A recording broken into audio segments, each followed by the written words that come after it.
I opened the door. 3 HOA reps stood in front of me, smug expressions on their faces. "Your fees are doubling. Your house is too expensive," Linda, the HOA president, declared. I thought it was a joke, until I found out how they were spending my money. But what happened next shook the entire neighborhood. Let's start from the beginning. Saturday morning.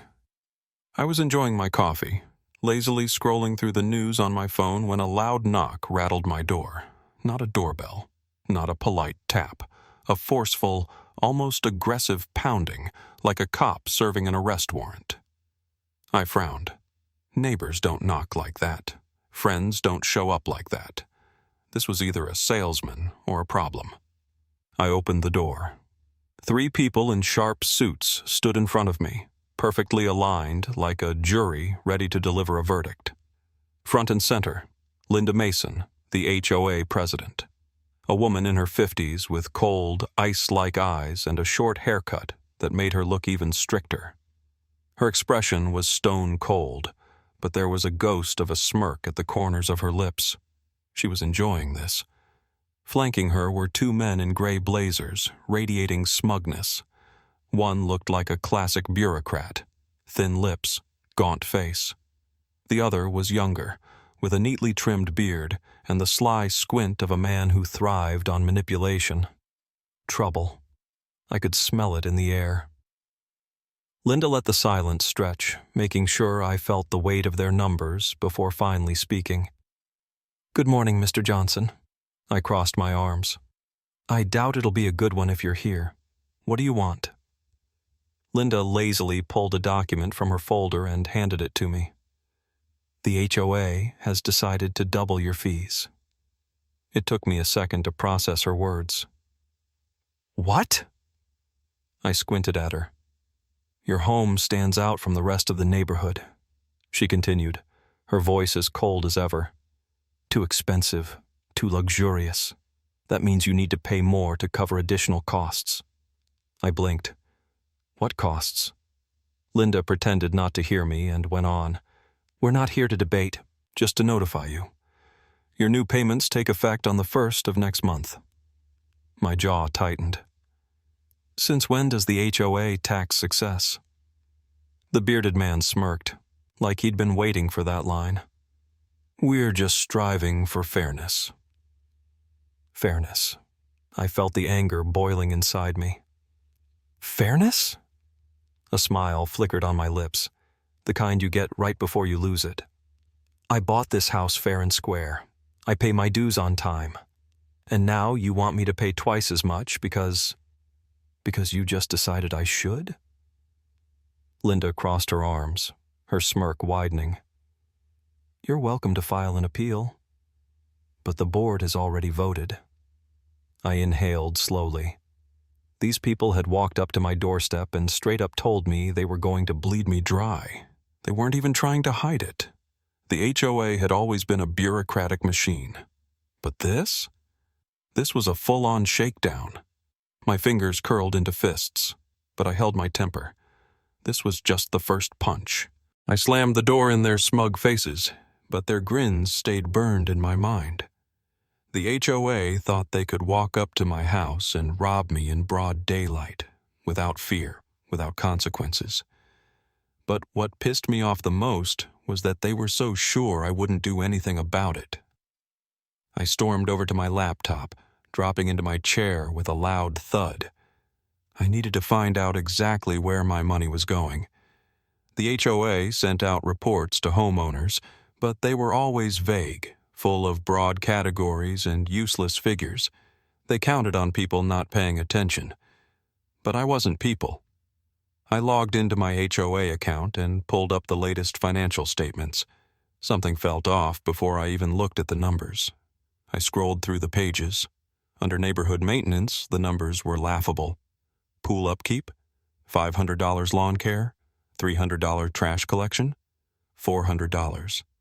That wouldn't even cover a single worker's salary. Then I scrolled further, and it felt like a punch to the gut. Administrative expenses, thousands of dollars. Board member salaries, $7,500 per month. Consulting services, $5,200. HOA event planning, $6,800. Quarterly executive bonuses, $3,000 per person. I kept reading, but my vision blurred. What the hell am I even paying for? I dug deeper, and that's when the full horror hit me. I was single-handedly funding the entire HOA. My payments weren't just covering my house. They were bankrolling this entire corrupt operation. The banquets, the conferences, the luxury restaurant meetings. Linda and her little clique were using homeowners' money like their personal unlimited credit card. The bonuses they gave themselves? Bigger than what some people paid in HOA dues for the entire year. And the worst part? I was the only homeowner paying significantly more than everyone else. This wasn't just theft. This was an organized scheme, a parasite system designed to feed off of me. I felt sick. These people weren't just bureaucrats. They were leeches, a self-appointed ruling class, setting their own salaries, making their own rules, and treating homeowners like cash cows who were supposed to just nod along and accept it. It's for your own good. That's what they always said. But if they thought I was going to sit back and take it, they were dead wrong. I didn't have time to waste. If I wanted to take this scheme down, I had to act now, while the fire was still burning inside me before anger faded into apathy. I printed out all the documents, spread them across my kitchen table, and started making calls, one by one. I knew most of my neighbors had no idea how the HOA was really spending their money. They believed their dues were going toward maintaining the neighborhood, that every expense was justified. They trusted Linda. But when I showed them the truth, that trust shattered like glass. We gathered at my house, nearly 20 people, neighbors I had known for years, people who had never questioned the system. But now, with each report I laid in front of them, their faces grew darker. What? We paid for their restaurant bills? This is fraud. I voted for them. They lied to me. The voices started overlapping. Some shook their heads in disbelief. Others stared at the documents like they were holding a criminal confession. Someone cursed under their breath, fists clenched. The room was heating up, and I knew exactly how to use that anger. There's an emergency HOA meeting tonight, I said, my voice cutting through the noise. And we're all going. The meeting hall was packed. Usually no more than 5 people showed up. But tonight, it was everyone who had ever paid an HOA bill.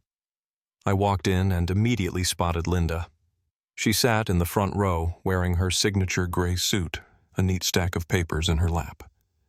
She was completely certain this meeting would go according to her plan. I said nothing, just walked to the table, set down my laptop, and turned on the projector. Numbers filled the screen, cold, hard facts of their embezzlement. Linda's face turned white as chalk. She blinked, trying to compose herself. "This is a lie," she muttered, but her voice trembled. But no one was listening to her anymore. The homeowner's fury filled the room like wildfire. At first, whispers, then voices rising, then a deafening roar of outrage. A man jumped to his feet. "You stole from us!" A woman next to him shouted, "We demand an immediate re-election!" More voices joined in, some cursing, some slamming their fists on tables, some waving the documents in the air like damning evidence. Linda tried to speak, but her voice was swallowed by the chaos. She suddenly realized she was losing control. I crossed my arms and locked eyes with her. "Your HOA is finished." The room buzzed like a hive of furious bees. HOA meetings were usually quiet, but tonight it was an uprising. No more hushed whispers. People were shouting, demanding answers, demanding justice.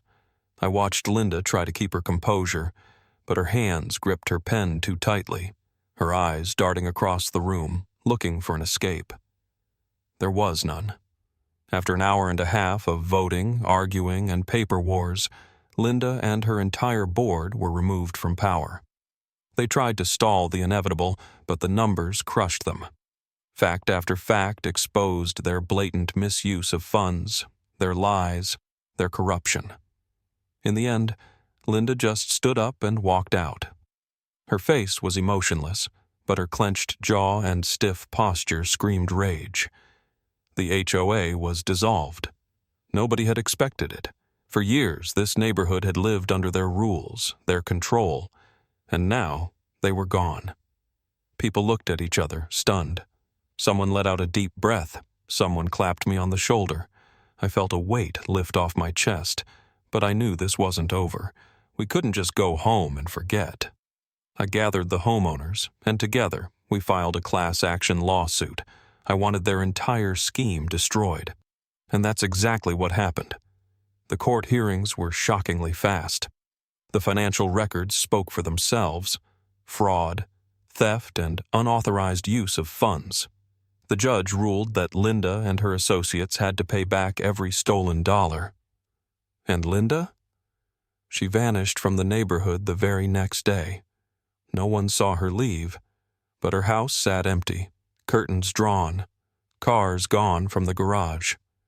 She just disappeared. But her absence didn't save her reputation. A few days later, I logged into Facebook.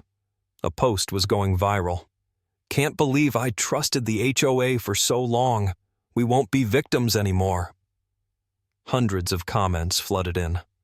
"Another proof that HOAs are just legal scams. Checking all my bills from now on. Best takedown of the year." I scrolled through the replies, watching people share their own stories, their frustrations, their victories, and I smiled. The system tried to break me, but in the end, I broke it.